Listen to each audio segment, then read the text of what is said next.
Hello বন্ধুরা, সবাই কেমন আছো? সো আজকে আমি একটা নতুন ধরনের ভিডিও নিয়ে আসছি। সো আমি যে রেস্টুরেন্টে কাজ করি সেখানে আমি কি কি কাজ করি সেই কাজগুলো দেখাবো আজকে। এটা একটা হ্যান্ড গ্রিন্ডার মেশিন। সো এটা দিয়ে এই ব্যাটারটা বানাবো। এটা হচ্ছে কোন ব্যাটার না, যেহেতু আমাদের ice cream shop.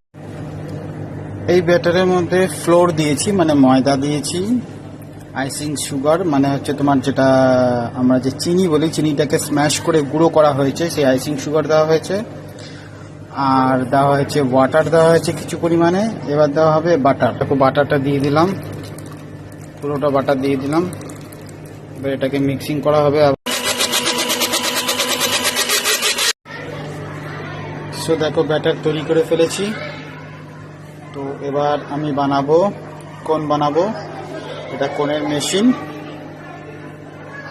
Just griller machine বলতে পারো। এর মধ্যে ব্যাটারটা দিয়ে কোন বানাবো। সো দেখতে ব্যাটারটা দিলাম। এটা হলো গিয়ে আইসক্রিম বিস্কিট, যেমন তোমরা কুলফি আইসক্রিম যে বিস্কিট দিয়ে খাও ঠিক সেই টাইপের।